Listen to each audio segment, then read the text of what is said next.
جب یہ چیز انسان کے سامنے ہوتی ہے نا کہ میں نے مرنا ہے، تو پھر انسان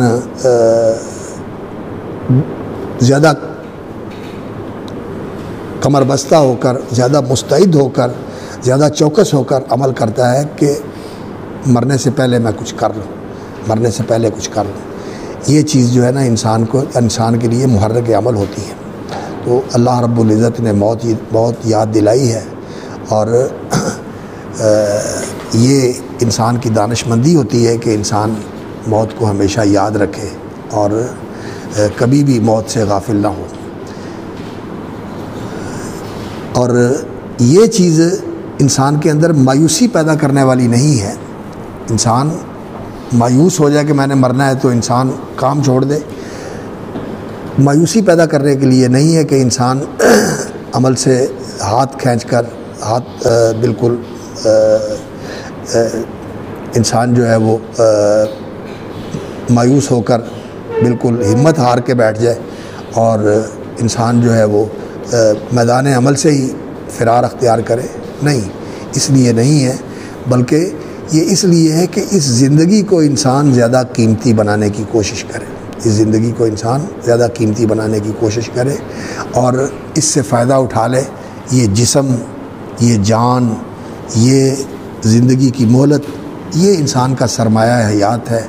اسے انسان اگر اس راہ میں لگا دے کہ زیادہ قیمتی بن جائے تو یہ انسان کی کامیابی ہے۔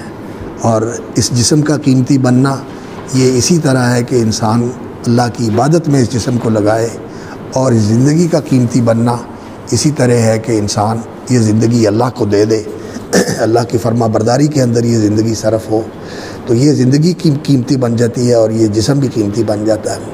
اور اگر انسان اس جسم کو اللہ کی نافرمانیوں میں لگائے اور اس زندگی کو اللہ رب العزت کو دینے کی بجائے شیطان کو دے دے تو یہ پھر ناکامی ہے۔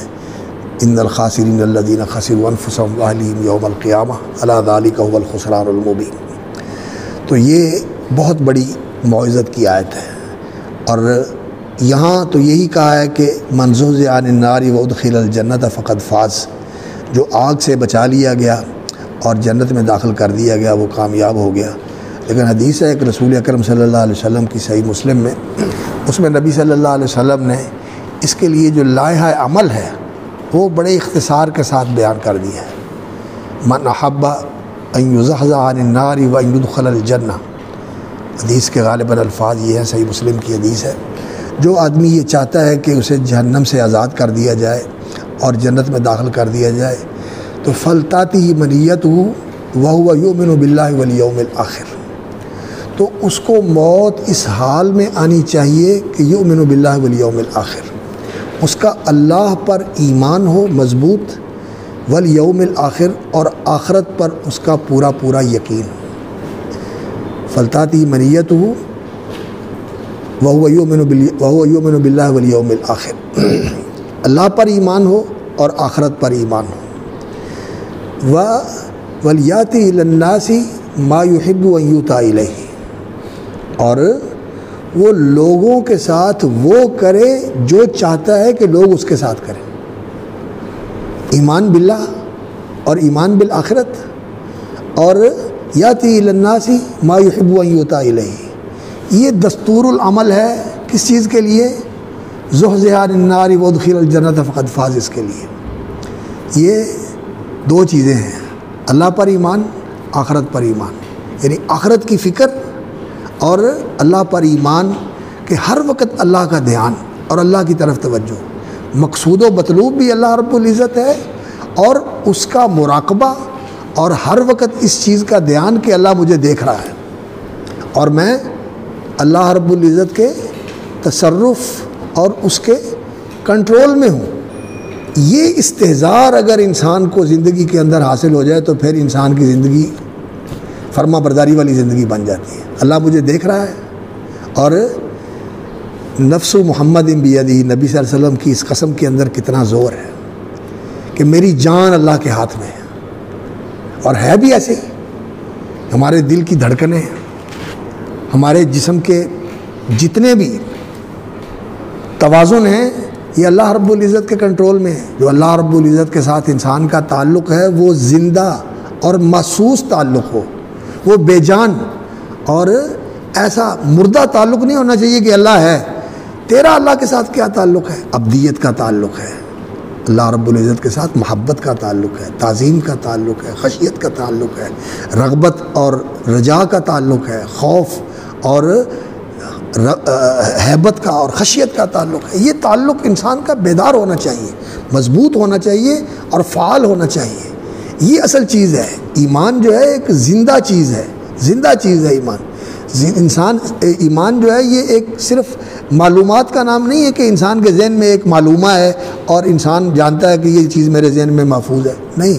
اور نہ ہی ایمان جو ہے یہ ایک دعویٰ ہے جو زبان سے کر دیا، بلکہ ایمان تو ایک کیفیت ہے جو انسان کے اندر موجود ہوتی ہے، اور یہ محبت کی کیفیت، خوف کی کیفیت، رغبت کی کیفیت، طمع کی کیفیت، رجا کی کیفیت، یہ جو انسان کے دل میں اور انسان کے وجود کے اندر ہر وقت موجود اور متحرک اور فعال رہتی ہے، یہ اصل ایمان ہے۔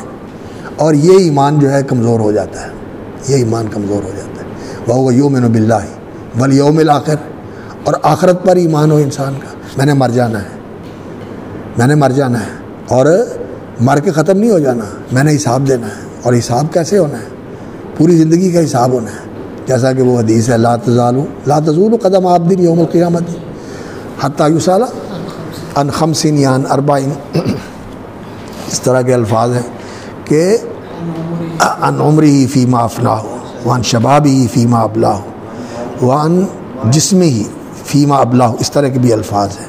جسم کے بارے میں بھی پوچھا جائے گا، عمر کے بارے میں اور خاص طور پر جوانی کے بارے میں پوچھا جائے گا، علم اور عمل کے بارے میں پوچھا جائے گا، وعن علمہ ماذا عمل فیہ وعن مالہ من این اکتسبہ وفیما انفقہ۔ تو یہ انسان سے پوچھا جانے والا ہے۔ اب جسم کا حساب دینا ہے انسان نے، زندگی کا حساب دینا ہے، جوانی کا حساب دینا ہے، اور اللہ رب العزت نے پوچھنا ہے۔ تو یہ فکر انسان کے اندر ہو تو پھر انسان کی زندگی کیسی بن جاتی ہے۔